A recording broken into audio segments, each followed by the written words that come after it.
2রা March 2026 আমাদের supreme কোর্টের দুইজন আইনজীবী বন্ধু চৌধুরী মোহাম্মদ রেদওয়ান এবং গাজী এমডি মাহবুব আলম দুটি রিট পিটিশন দাখিল করেন।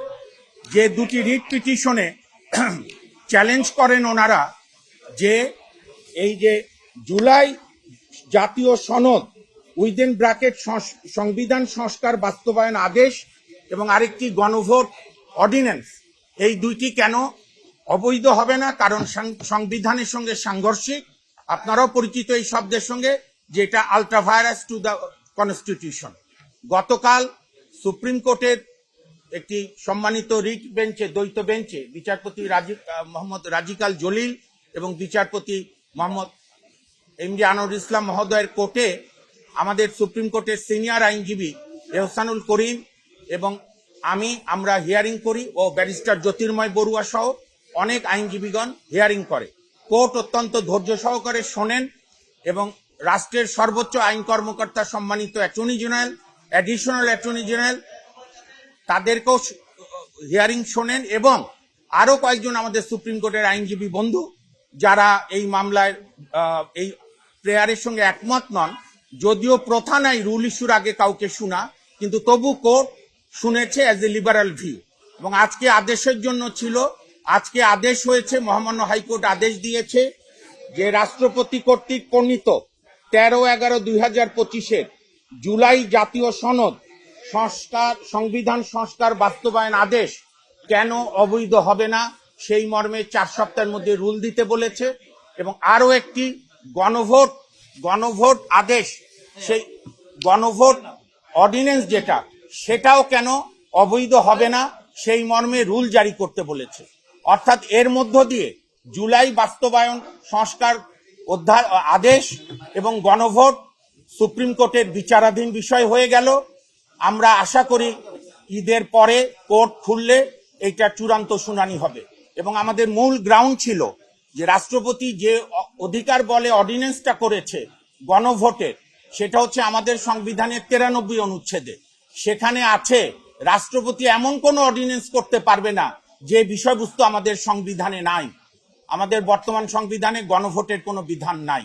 আর আরেকটা আমরা যে বেসিক রিজনটা বলেছি, কোর্ট প্রাইমা ফেসি কনসিডার করেছে যে 1972 সালের পর থেকে, সংবিধান গৃহীত হওয়ার পর থেকে প্রেসিডেন্ট অর্ডার বলে কোনো কিছু আমাদের রাষ্ট্রের সাংবিধানিক কাঠামোতে নেই।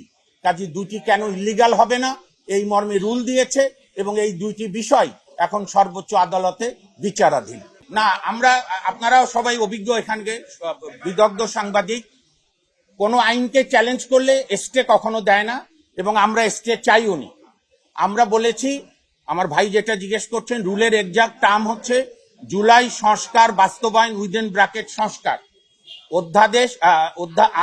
আদেশ কেন অবৈধ হবে না এবং গণভোট অর্ডিন্যান্স কেন অবৈধ হবে না, যার মধ্য দিয়ে এই দুইটি বিষয় সর্বোচ্চ আদালতের বিচারাধীন থাকলো। দেখেন, আমরা জুলাই সংস্কার এই অধ্যাদেশ চ্যালেঞ্জ করার বা আদেশ চ্যালেঞ্জ করার বেসিক গ্রাউন্ড ছিল যে ওনারা ভবিষ্যৎ সংসদকে হাত পা বেঁধে দিয়েছিল, এইটা করতেই হবে। তা আমরা সেই ভুলে করব না। বাংলাদেশের মাননীয় প্রধানমন্ত্রী তার জাতির উদ্দেশ্যে ভাষণে বলেছিলেন, শেষ লাইন, যে দিন শেষে আইনের শাসনই হবে আমার সরকারের মূল কথা। আমরা বিশ্বাস করি যে বর্তমান সরকার এবং সংসদ রুল অফ ল প্রতিষ্ঠা করার জন্য যা যা প্রয়োজনীয় মনে করেন তারা করবেন। সেইটা আমরা ডিলিট করে দিয়েছি, কারণ মেইন অধ্যাদেশটার উপরে রুল হলে, যদি আমরা রুলে ইনশাল্লাহ বিজয়ী হই, তখন তো শপথ টপথ সবই বাতিল হয়ে যাবে। মেইন অধ্যাদেশকে আমরা সহজ বাংলায়, আমরা জুলাই সংস্কার শর্টকাটে আদেশ এবং গণভোট, এই দুটির প্রোপ্রাইটি চ্যালেঞ্জ করেছি।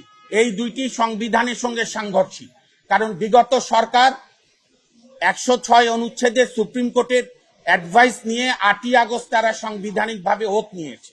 সো বাংলাদেশ সবসময় সাংবিধানিক শাসনের মধ্যে ছিল না। এটি আমার বন্ধুরা হয়তো বলছেন হয়তো বিভ্রান্তি ছড়ানোর জন্য। নির্বাচন আমাদের সংসদীয় গণতন্ত্রে, নির্বাচন যে কোনো সময় হতে পারে। আপনারা অবগত আছেন, বিশ্বের বহু গণতান্ত্রিক দেশে মধ্যবর্তী নির্বাচন হয়, 2 বছর পর হয়। রাষ্ট্রপতি মনে করে সংসদ ভেঙে দেওয়া দরকার। এইখানে পৃথিবীর কোন সংবিধানে, আমি একজন সাংবিধানিক আইনের ছাত্র হিসাবে, কোন সংবিধানে আমি দেখিনি যে কোনো দেশের প্রধানমন্ত্রী পালিয়ে গেলে সেই দেশে কি হয়। আপনার সুন্দর প্রশ্নের জন্য ধন্যবাদ। গণ আন্দোলন, গণ অভ্যুত্থান জুলাইতেই প্রথম না, আমরা আমাদের ছাত্র জীবনে 90 তো গণ অভ্যুত্থান করেছি। সংবিধানে নেই না, সেটা না থাকলেও জনতার আন্দোলনে পরে সেটাকে রেটিফাই করেছে। আরেকটা বিষয় আমরা ক্লিয়ার করে দেই, আমি একজন আইনজীবী হিসাবে এবং আমাদের রিট পিটিশনার, আমরা কোন অবস্থাতেই সংস্কারের বিরুদ্ধে না। আমরা পর্যাপ্ত সংস্কার চাই, সংবিধানের, গণমাধ্যমের, বিচার বিভাগের, নির্বাহী বিভাগ, পুলিশ, কিন্তু সেটি হতে হবে বৈধ আইনি কাঠামোর মধ্যে, নাহলে সবই ভেস্তে যাবে। এবং নির্বাচনের সঙ্গে এর কোনো দ্বন্দ্ব নেই। আমরা অন্তর্বর্তী সরকারকেও চ্যালেঞ্জ করিনি, তারা তো সংবিধানের 106 প্রধান আপিল বিভাগের অ্যাডভাইস নিয়ে ওত নিয়েছে সংবিধান রক্ষা করবে, আমরা সেটাকেই এগিয়ে নিয়ে আসি।